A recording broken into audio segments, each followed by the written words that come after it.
So, hi everyone, and a very good evening to all of you, and welcome back once again to another session of PMI analysis, where we are going to do the pre, mains, and interview analysis of all the important articles from today's Hindu newspaper. Alright, so let's begin with the session, and let me tell you in brief about what is the meaning of PMI analysis. So, guys, after reading any particular article, first of all, you have to identify its potential, its importance in your examination, और तीनों में, pre में, mains में और interview में.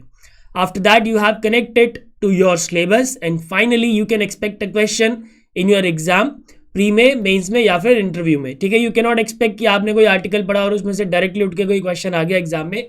ऐसा नहीं होता है. और फिर जनरली स्टूडेंट्स कंप्लेंट करते हैं कि यार पढ़ने का कोई फायदा नहीं हुआ न्यूज़पेपर. फायदा तब होगा जब आप उसको प्रॉपरली पढ़ोगे. ठीक है, और ये सारी चीजें I am doing it for you, so just you just have to watch these sessions. Alright, so let's begin with the very first article which is about Sri Lanka's economic crisis. Sri Lanka की जो इकोनॉमिक क्राइसिस चल रही है उसके बारे में है ये वाला आर्टिकल. एंड बहुत बार हम ऑलरेडी श्रीलंका का जो इकोनॉमिक क्राइसिस है उसको डिस्कस कर चुके हैं. One second. यस, काफ़ी बार हमने श्रीलंका के इकोनॉमिक क्राइसिस को डिस्कस किया हुआ है, तो I will not repeat that. But yes, अभी फाइनली ये न्यूज़ आ रही है कि श्रीलंका ने IMF को अप्रोच किया है for the bail out program. Now bail out programme का मतलब समझना जरूरी है, because they can ask you in your interview कि IMF के पास वो बेल आउट प्रोग्राम के लिए गया था, तो मतलब बताओ भी बेल आउट प्रोग्राम का होता क्या है. So remember, bail out programme का मतलब ये है, it is the provision of financial help to a corporation और a country which is at the brink of bankruptcy. तो अगर कोई भी कंट्री या फिर कोई भी कॉर्पोरेशन बैंक्रप्ट होने वाला है या फिर इंसॉल्वेंट होने वाला है, तो इन दैट केस जो उसको फाइनेंशियल असिस्टेंस प्रोवाइड कराया जाता है, that is known as the bail out program. Alright, and according to finance minister of Sri Lanka requires $3 billion in the next 6 months to restore the supplies of essential items. ठीक है, economy को revive करने की तो बहुत दूर की बात है, सिर्फ एसेंशियल आइटम्स के लिए उनको $3 बिलियन की जरूरत है. और कुछ इकोनॉमिस्ट ने अब श्रीलंका की जो इकोनॉमी है उसको डिस्क्राइब कर दिया है as a perfect case of a twin deficit economy. ठीक है, ट्विन डेफिसिट इकोनॉमी अब श्रीलंका की इकोनॉमी को कहा जा रहा है by various economist. Now twin deficit economy क्या होता है, ये आपके एग्जाम में पूछा जा सकता है. So guys, twin deficit economy का मतलब होता है ऐसी इकोनॉमी जिसके पास फिस्कल डेफिसिट भी है और करंट अकाउंट डेफिसिट भी है. ऐसी इकोनॉमी जहां पे फिस्कल डेफिसिट भी हो और करंट अकाउंट डेफिसिट भी हो, ऐसी इकोनॉमी इसको हम क्या बोलते हैं, twin deficit economy. End of course I hope you all know the meaning of fiscal deficit and current account deficit. Fiscal deficit मतलब होता है जब कंट्री के जो खर्चे हैं वो उसके रेवेन्यू से ज़्यादा हो जाए. एंड करंट अकाउंट डेफिसिट तब होता है जब कंट्री ओवरसीज ज़्यादा खर्चा कर रही है, जितना उसके पास आ रहा है उससे ज़्यादा खर्चा कर रही है ओवरसीज. ठीक है, मतलब फॉरेन एक्सपेंडिचर उसका बहुत ज़्यादा है as compare to the foreign से रेवेन्यू आएगा. ठीक है, सो अगर किसी कंट्री में फिस्कल डेफिसिट और करंट अकाउंट डेफिसिट दोनों होते हैं तो ऐसा बोला जाता है कि वो कंट्री जो है ट्विन डेफिसिट इकोनॉमी है. Alright, so I hope the meaning of twin deficit economy is clear. And इससे ज़्यादा और डिटेल में इस आर्टिकल में नहीं जाएंगे, बिकॉज जो चीज़ें हम ऑलरेडी पहले कई बार डिस्कस कर चुके हैं, लाइक फॉर एग्जाम्पल श्रीलंका ने अभी रिसेंटली $51 बिलियन का डिफॉल्ट अपने आप को डिक्लेयर कर दिया कि हमारे पास अब पैसे नहीं है देने के लिए. इसके अलावा इंडिया का जो सपोर्ट है $2.4 बिलियन का, उसके बारे में मेंशन किया हुआ है. इसके अलावा जो डीजल की सप्लाई अभी रिसेंटली इंडिया ने दी है 40,000 टन की, उसके बारे में मेंशन है. So all these things we have already discussed so many times. But in this article जो दो इंपॉर्टेंट चीज़ें हमने निकाली हैं, that is bail out program and the meaning of twin deficit economy. So you should know the meaning of twin deficit economy. And now it is very very important for pre. Now PMI analysis का थोड़ा सा हमने जो तरीका है वो बदल दिया है. अब जो कोई भी आर्टिकल अगर प्री के पॉइंट ऑफ व्यू से इंपॉर्टेंट होगा, then we will solve a question. ठीक है, एंड मेंस और इंटरव्यू के लिए हम फिर एक अलग से जो हम टेबल में पढ़ते थे, डिस्कस करते थे, वैसे करेंगे. Alright, so this is important for pre. This is important for pre, and question can be asked based on twin deficit economy. Which of the following statements correctly defines the meaning of twin deficit economy? अब देखो बहुत सारे तरीके के deficit होते हैं, तो इस तरीके का क्वेश्चन कॉम्बिनेशन के हिसाब से बन सकता है. So what is the meaning of twin deficit economy? By the way अभी हमने डिस्कस किया, a country facing both fiscal deficit and current account deficit and is undergoing the twin deficit economy. Alright, so इसका जो सही answer होगा that will be option B, a country with fiscal deficit and current account deficit. Alright, बहुत ही direct question है और ये exam में आपसे पूछा जा सकता है. Now talking about mains and interview. So mains में it has no relevance because हमने ऑलरेडी श्रीलंका की इकोनॉमिक क्राइसिस पे बहुत सारे क्वेश्चन सॉल्व कर लिए हैं मेंस के पॉइंट ऑफ व्यू से. Now talking about interview, so they can directly ask you what do you understand by the twin deficit economy, क्योंकि ट्विन डेफिसिट इकोनॉमी अभी चर्चा में है. सो आपसे पूछा जा सकता है कि भाई ट्विन डेफिसिट इकोनॉमी का मतलब क्या होता है बताओ. ठीक है, तो सिंपली हम बता देंगे कि ऐसी कोई भी इकोनॉमी जिसके पास फिस्कल डेफिसिट है, जहां पे फिस्कल डेफिसिट भी है और करंट अकाउंट डेफिसिट भी है, ऐसी इकोनॉमी को हम क्या बोलते हैं, twin deficit economy. Alright, so I hope the PMI analysis of this article is clear and that is why मैंने आपको बताया था पीएमआई एनालिसिस करना बहुत ज़्यादा जरूरी है, उसके बिना चीज़ें क्लियर आउट नहीं हो पाएंगी. ऑलराइट, एंड अगर हम इस आर्टिकल को पढ़ेंगे तो होगा क्या कि हम जल्दी जल्दी पढ़ते हुए चले जाएंगे और हमारा ध्यान ट्विन डेफिसिट इकोनॉमी के मतलब के ऊपर नहीं जाएगा, तो वो करना काफ़ी ज़्यादा जरूरी है. And now let's move ahead to another article which is about the functioning of enforcement directorate. Enforcement directorate की फंक्शनिंग के बारे में है ये आर्टिकल. सो काफ़ी इंपॉर्टेंट आर्टिकल है. If I talk about mains, interview and pre, सभी के लिए इंपॉर्टेंट है. पीएमआई तीनों के लिए काफ़ी ज़्यादा इंपॉर्टेंट है. तो इसमें कुछ चीज़ें थी जो हमने ली हैं, उसके अलावा कई और चीज़ें मैंने इसके अंदर ऐड की हैं. तो फर्स्ट ऑफ ऑल अगर मैं इसके हिस्टोरिकल सेटअप की बात करूं, so first of all it was setup as an enforcement unit. A unit which was known as enforcement unit was established under the Department of Economic Affairs in the year 1956. So you can say that Enforcement Directorate was established in the year 1956. No problems. All right. Now it was formed for handling the exchange control laws violations under FERA, Foreign Exchange Regulation Act. ठीक है. Now it has been repealed. इसको अब repeal कर दिया गया है. It was repealed and it was replaced by FEMA, Foreign Exchange Management Act. All right. So, but initially this enforcement unit was formed for handling the exchange control laws violations under the FERA. This unit initially was headed by a legal service officers which was designated as the Directorate of Enforcement. And finally, 1 year after its formation in the year 1957, it was renamed as Enforcement Directorate and the administrative control was transferred from Department of Economic Affairs to the Department of Revenue in the year 1960. Very, very important. So now you have to remember that the administrative control of Enforcement Directorate lies with the Department of Revenue and not the Department of Economic Affairs. And it was done in the year 1960. And currently it enforces two fiscal laws which are FEMA and PMLA. FEMA stands for Foreign Exchange Management Act, which replaced the FERA, and PMLA is Prevention of Money Laundering Act. All right, and of course it is headquartered at New Delhi. So these are some of the basic information about Enforcement Direct. You should know all these information. Now what are some of the powers of Enforcement Directorate? Remember, the Enforcement Directorate derive its power from PMLA and FEMA. FEMA और PMLA दोनों से ये अपनी powers को derive करता है. So under PMLA, ED has the power to investigate under section 48 and under section 49. So you have to remember this section. Now of course they are not going to ask this section, but yes, if you write these sections in your mains answer, then it will definitely create a good impact on the examiner. So power है इसके पास investigation करने की under section 48 and section 49. If the money has been laundered abroad, मतलब if the incident of money laundering has happened abroad, then in that case the PMLA court which is formed under the Prevention of Money Laundering Act, this court has the right to send a letter of rogatory. Now what is this letter of rogatory? Letter of rogatory का मतलब होता है जब एक court किसी foreign court को या किसी फॉरेन अथॉरिटी को जब कोई लेटर भेजता है seeking any type of information, to seek any type of information, then this type of letter is known as what? Letter of rogatory under section 105. So PMLA court can seek information in case the money laundering has happened in abroad. So in that case, section 105 PMLA court has the right to send a letter of rogatory to the foreign authority. Alright, and ED also have the power to search, seize and attach the property of the offenders. Alright. Now at what stage does the ED step in when a crime is committed? तो of course अब देखो ऐसा है कि अगर किसी ने कोई मनी से रिलेटेड कोई गड़बड़ करी, पैसों से रिलेटेड कोई गड़बड़ करी, तो क्या डायरेक्टली केस ईडी के पास चला जाता है? नहीं, पहले लोकल पुलिस स्टेशन में आपकी कंप्लेंट रजिस्टर होगी. लोकल पुलिस स्टेशन में आपकी कंप्लेंट रजिस्टर होगी और अगर जो पैसे का अमाउंट है, जो क्राइम की प्रोसीड्स है, अगर वो 1 करोड़ से ज़्यादा है, 1 करोड़ से ज़्यादा है तो in that case the investigating police officer will forward the details to the enforcement directorate. Alright, so I hope this is clear.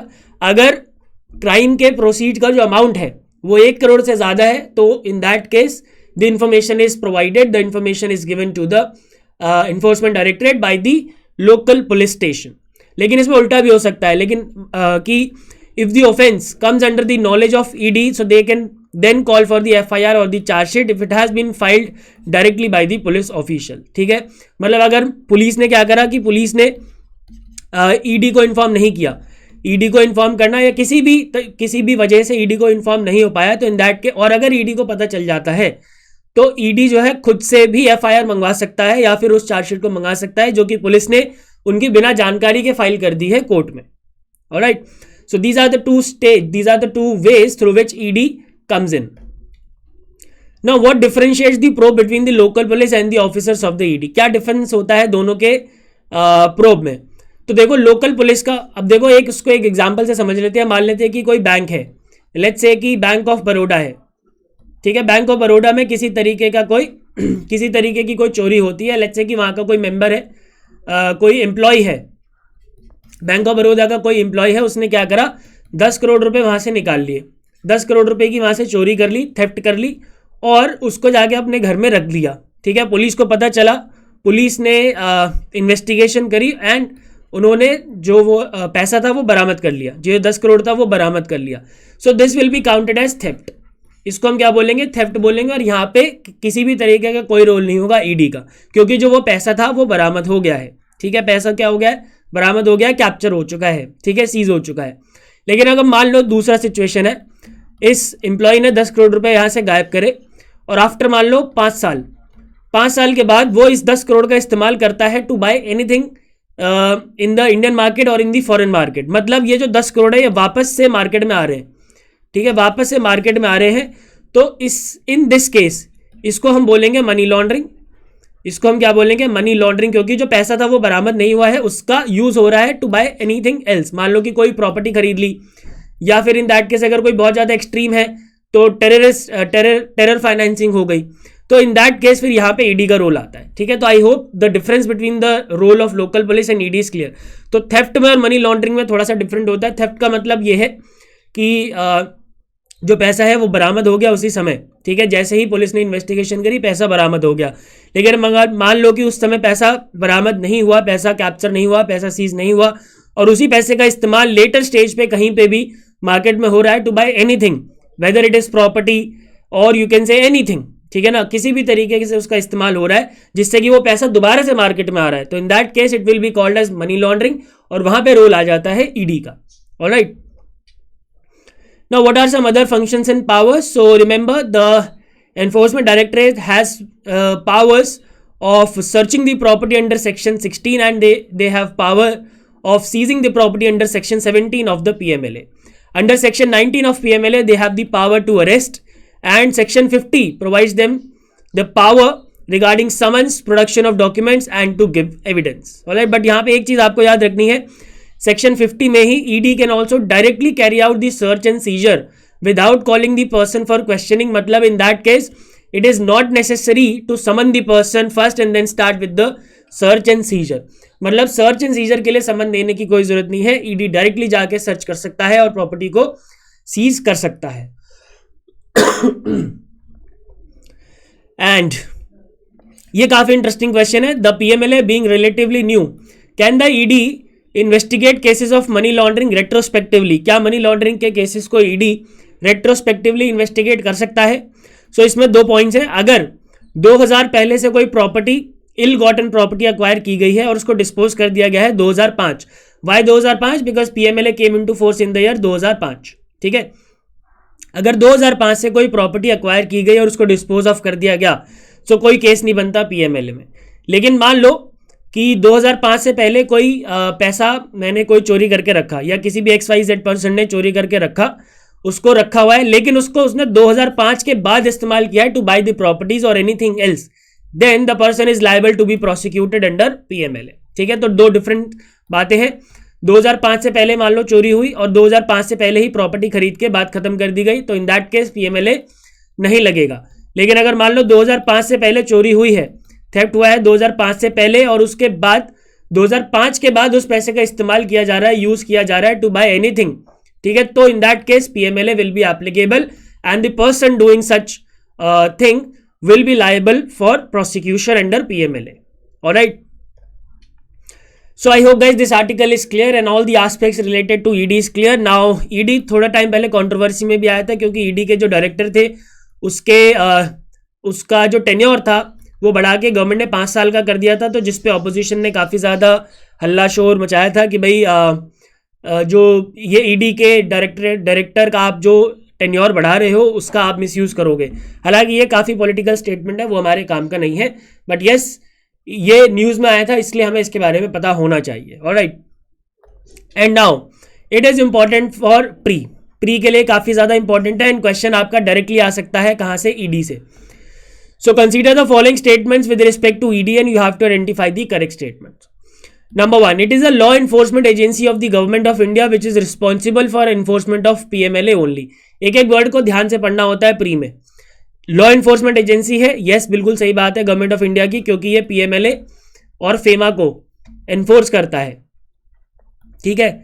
But यहाँ पे एक शब्द लिखा हुआ है which is responsible for enforcement of PMLA only, तो only नहीं है, फेमा भी इंक्लूडेड है, so this statement is incorrect. ED is involved when local police station informed it about a crime including over and above 1 crore. Yes, the threshold amount is 1 crore, तो ये तो बिल्कुल सीधा सीधा हो गया, फैक्चुअल है। It came into existence in 1956 under the Department of Economic Affairs. बिल्कुल सही बात है। Later, the administrative control was transferred to Department of Revenue. And currently it works under the Departments of Internal Security of MHA. Is that so? No, it works under the Department of Revenue. ठीक है, ये किसके under काम करता है, department of revenue के under काम करता है। सो हमें करेक्ट स्टेटमेंट आइडेंटिफाई करना है। So the correct answer will be 2 and 3, option C, only 2 and 3 will be the correct answer because first and fourth are incorrect. And for mains and interview की अगर हम बात करें तो ऑफकोर्स वेरी वेरी इंपॉर्टेंट, तो mains में they can ask you directly that enforcement directorate is vital for implementation of FEMA and PMLA examine. तो जो चीज़ें अभी हमने डिस्कस करी, that what is the need of enforcement directorate क्या है, कब बना था, इसकी क्या नीड है, इसके क्या पावर्स हैं, क्या क्या फंक्शंस हैं, ऑलराइट, ये सारी चीज़ें अभी हमने डिस्कस करी हैं। एंड इंटरव्यू में भी दे can ask you like what are the functions of ED, do we really need such an organization? So yes, if we want to have अगर हम मनी लॉन्ड्रिंग के ऊपर रोक लगाना चाहते हैं, और हम इफेक्टिव एनफोर्समेंट चाहते हैं फेमा का और पीएमएलए का, then yes there is a need for such organization which is specialized in enforcing these acts. Okay, so I hope the PMI analysis is clear, और जिस तरीके से बता रहा हूं उसी तरीके से लिख के आ जाना, एकदम बढ़िया नंबर मिलेंगे एग्जाम में। And now the next article talks about the national cyber security strategy. What is the need? ठीक है, बेसिकली इस आर्टिकल में एक रिपोर्ट की बात की है जो कि data security council of India लेके आया है, और उसमें बताया गया है that what are the areas of focus and what are the suggestions. ठीक है, सजेशंस भी इसमें बताए गए हैं, तो काफी ज्यादा इंपॉर्टेंट आर्टिकल है। सो नाउ सबसे पहले why does India need a cyber security strategy, India को साइबर सिक्योरिटी स्ट्रैटेजी की जरूरत क्या है। सो एक अमेरिकन साइबर सिक्योरिटी फर्म है पैलो एल्टो नेटवर्क्स 2021, उसकी रिपोर्ट के हिसाब से Maharashtra was the most targeted state in India, facing 42% of all the ransomware attacks. And not only this, India is among the more economically profitable regions for the hacker. तो hacker क्या करते हैं, hackers के लिए जो इंडिया है वो बहुत ज़्यादा इकोनॉमिकली प्रॉफिटेबल रीजन है, और यहाँ के जो इंडियन फर्म्स हैं उनको हैक कर लिया जाता है और उसके बाद उनसे रैंसम अमाउंट मांगा जाता है कि भाई आप रैंसम अमाउंट दो तभी आपको आपका डेटा का एक्सेस वापस दिया जाएगा। 1 in 4 Indian organization suffered a ransomware attack in 2021। 2021 में 4 में से 1 इंडियन ऑर्गेनाइजेशन ऐसी थी जिसने रैंसमवेयर अटैक फेस किया था 2021 में। Alright, and Indian organization witnessed a 218% increase in ransomware, which is higher than the global average of 21%. And out of all these ransomware, जो सबसे ज़्यादा एरिया था जहाँ पे हिट हुआ था, that is software and services 26%, capital goods 14%, and public sector 19%. All right. Now there is a report on cyber security strategy which has been released by the Data Security Council of India, जो कि focus करता है 21 areas पे, so on how we can ensure a safe and vibrant cyber space for India. तो बात करते हैं इस रिपोर्ट के अंदर क्या क्या चीज़ें इंपॉर्टेंट है, वो काफ़ी ज़्यादा इंपॉर्टेंट रिपोर्ट है। So first of all it focuses on large scale digitization of public service, मतलब एक बेसिकली जो जितना भी हमारे डिजिटाइजेशन इनिशिएटिव्स हैं उसमें हमें ये ज़रूरत है कि उसके जो डिज़ाइन स्टेज है हम उसी के स्टेज पे, डिज़ाइनिंग के स्टेज पे ही हम सिक्योरिटी के ऊपर काम कर लें, ताकि आगे चल के हमें सिक्योरिटी के बारे में ना सोचना पड़े। ठीक है।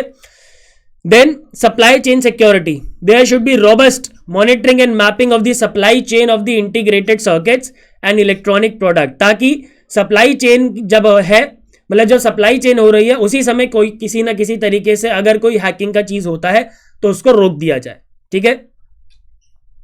क्रिटिकल इंफॉर्मेशन इंफ्रास्ट्रक्चर प्रोटेक्शन, ठीक है, एक ऐसा हमें इंफ्रास्ट्रक्चर चाहिए जो कि क्रिटिकल इंफॉर्मेशन को प्रोटेक्ट कर सके, and for that the supervisory control and data acquisition security should be integrated with enterprise security, only that we can secure the critical information. Then digital payments की अगर बात करें तो there should be mapping and modelling of devices and platform deployed for the digital payments for transacting entities and payment flows, इन सभी चीज़ों के ऊपर हमें फोकस करना पड़ेगा। And then state level cyber security policies हमें बहुत ज़्यादा जरूरी है। There should be guidelines for security architectures, operations and governance. ठीक है। So basically in short state level cyber security policy का हमें काफ़ी ज़्यादा ज़रूरत है if we want to have a proper cyber secure space for the country.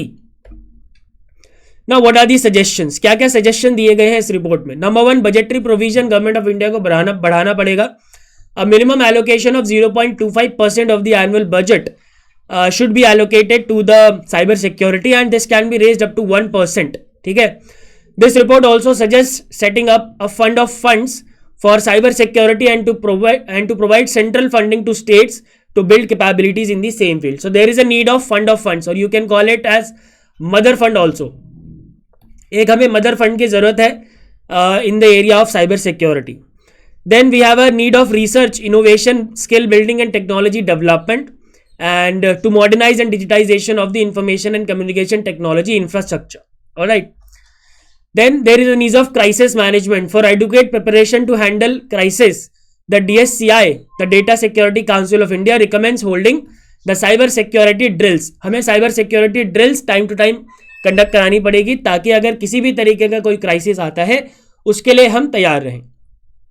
There is a need of cyber insurance then, and finally there is a need of cyber diplomacy which plays a huge role in shaping India's global relation. अब देखो हमारा जो content है, हमारा जो data है, अगर cyber secure रहेगा, ठीक है, किसी भी थ्रेट से सिक्योर रहेगा, तो इन दैट केस जो हमारे ग्लोबल रिलेशंस होंगे वो भी मेंटेन्ड होंगे in the area of information and communication technology. क्योंकि अगर हमारा डेटा सिक्योर नहीं होगा, हमारा जो सर्वर है वो सिक्योर नहीं होगा, तो कोई भी कंट्री हमारे साथ इंफॉर्मेशन एंड कम्युनिकेशन टेक्नोलॉजी के एरिया में टाई अप करने में घबराएगी। ठीक है। To further better diplomacy the government should promote brand India as a responsible player in cyber security and also create cyber envoys for the key countries और regions. Alright. So guys I hope this article is clear. बहुत ही सुंदर article है and ये article इसलिए आया है क्योंकि government is thinking about a national cyber security strategy जो कि बहुत जल्दी आने वाला है। National cyber security strategy government बहुत जल्दी लाने वाली है और उसी के क्योंकि ये न्यूज़ में है इसलिए ये आर्टिकल यहाँ पे है एंड इसके अंदर सारी चीज़ें कवर्ड है कि what is the need of cyber security, what are the main areas of focus and what are the suggestions to improve the cyber security of the country. Alright. बहुत ही सुंदर इसमें से क्वेश्चन बन सकता है आपके एग्जाम में, मेंस में। प्री के लिए it is not important, pre के लिए it is not relevant, but yes mains में काफ़ी अच्छा क्वेश्चन आ सकता है। Amid a surge in cyber attacks on India's networks, discuss the need to implement the national cyber security strategy. क्या need है to implement the national cyber security strategy? तो पहले तो बताएंगे कि नेशनल साइबर सिक्योरिटी स्ट्रैटेजी क्या है जो कि हमें सिक्योर, जो कि हमारे जो डेटा है, जो हमारे सर्वर्स है, उसको सिक्योर करेगी आने वाले समय में। एंड देन आपको ये बताना है कि कैसे जो इसकी नीड्स हैं, बेसिकली नीड्स हैं, मतलब कितना ज़्यादा वल्नरेबल है इंडिया के सर्वर्स, जो इंडिया का जो डेटा है कितना ज़्यादा वल्नरेबल है, जो कि हमने पहली स्लाइड में डिस्कस किया था. And then finally you have to give the suggestions, और उसके बाद जो जो सजेशंस हमने डिस्कस किए हैं वो आप डिस्कस यहाँ पे कर सकते हो. ऑलराइट. एन इंटरव्यू में they can ask you why should we have a national cyber security strategy. So basically they are asking what is the need of national cyber security strategy. ठीक है.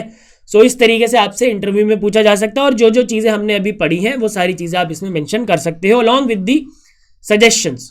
Suggestion देने बहुत जरूरी है, सिर्फ problem बता के मत आ जाना, उसका सजेशन भी देना इंपॉर्टेंट है. And now the next article which talks about the BRICS meeting. BRICS meeting जो है, पिछले साल जो ब्रिक्स समिट हुई थी वो सारी की सारी इंडिया में हुई थी. ब्रिक्स मीटिंग जितनी भी थी, ब्रिक्स समिट भी इंडिया में हुआ था. But this year the number is of China. अगला नंबर किसका है? चाइना का है. तो ये इसी सीक्वेंस में चलते हैं. अगर इस साल इंडिया ने किया है तो अगले साल चाइना करेगा, और उसके नेक्स्ट ईयर साउथ अफ्रीका, और फिर वापस से ब्राज़ील. ऑलराइट. सो इसी सीक्वेंस में चलती है इनकी समिट की जो टर्न होती है. सो ब्रिक्स की जो समिट है वो होने वाली है जून में, और इंडिया इसको अटेंड करने वाला है.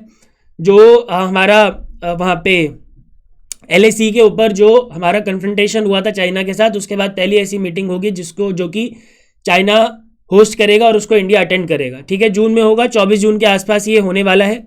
24 जून, 2 डेट बताई जा रही है इसके लिए, 23 जून और 24 जून, अभी फाइनल नहीं है. बट इंपॉर्टेंट बात यह है कि 24 जून के 2 दिन, ठीक 2 दिन बाद 26 to 28 जून G7 की मीटिंग भी होने वाली है. और उसमें देखने वाली बात यह है कि हमारे प्राइम मिनिस्टर को इन्वाइट किया जाएगा या नहीं किया जाएगा. ठीक है. इन्वाइट मिलता है या नहीं मिलता है, क्योंकि G7 कंट्रीज ने काफ़ी ज़्यादा प्रेशर बनाया हुआ है इंडिया के ऊपर in case of Russia Ukraine war. ठीक है, कि आपको एक साइड लेना चाहिए. तो लेट्स सी कि G7 से इन्वाइट आता है कि नहीं आता है. फिलहाल जब ये समिट हो जाएगी तो इसमें से क्या क्या आउटकम्स निकल के आएंगे तब हम डिस्कस करेंगे. बट अभी के लिए जो हमारे लिए इंपॉर्टेंट है दैट इज ब्रिक्स.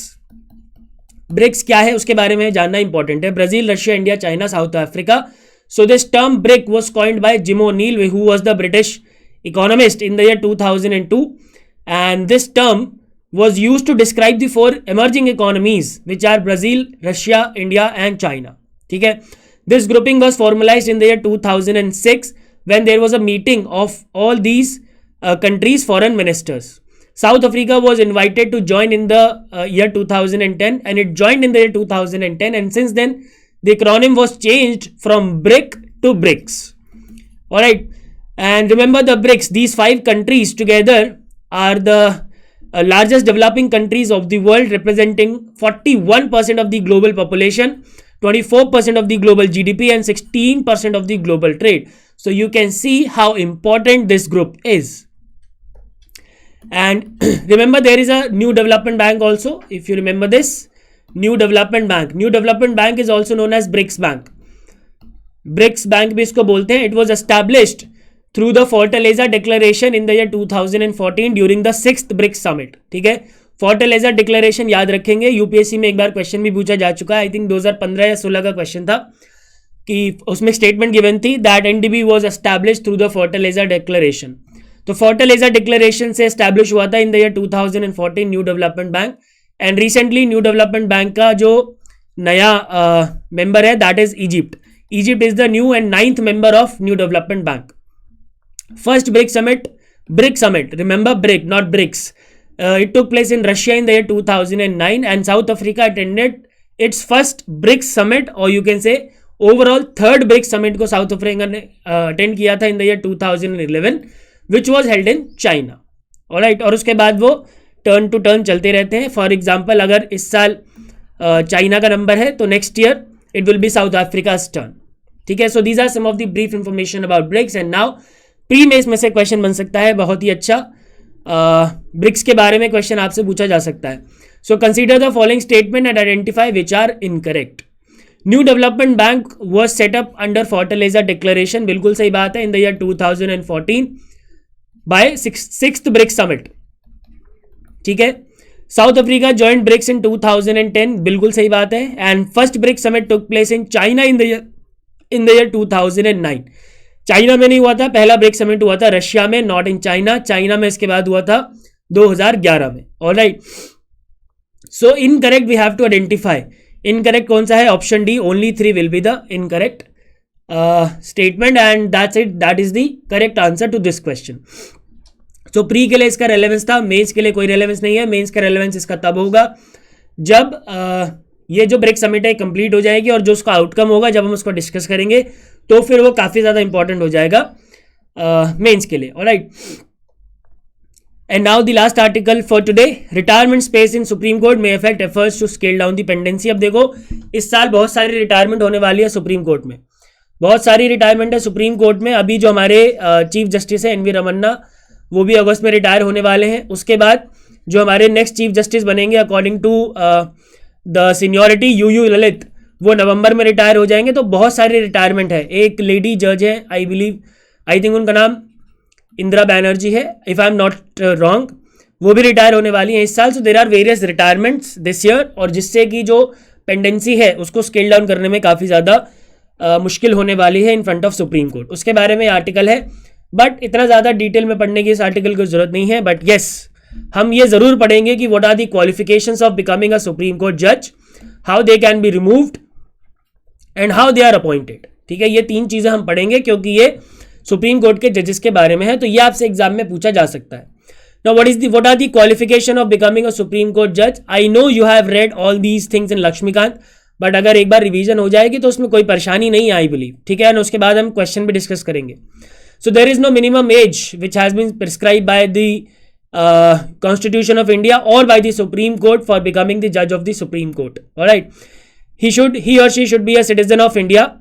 जज ऑफ हाई कोर्ट होना चाहिए मोर देन 5 ईयर्स की मोर देन 5 ईयर्स के लिए, एंड एडवोकेट होना चाहिए हाई कोर्ट का मोर देन 10 ईयर्स, दोनों में से कोई भी एक चलेगा। और he should be a judge of high court for more than 5 years, or he should be a advocate of a high court for more than 10 years, and a distinguished jurist in opinion of the president can also be appointed as the judge of the Supreme Court.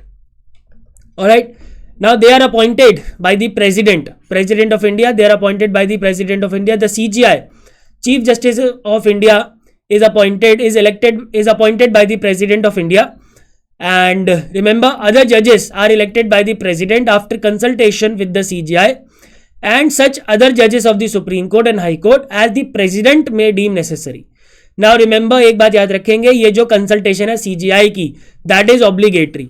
CJI के साथ consultation करना काफ़ी ज़्यादा ज़रूरी है। काफ़ी ज़्यादा ज़रूरी का मतलब नहीं है, ज़रूरी है। बिना कंसल्टेशन के CJI का अपॉइंटमेंट नहीं हो सकता किसी भी सुप्रीम कोर्ट के जज का। ठीक है, एंड नाउ रिमूवल।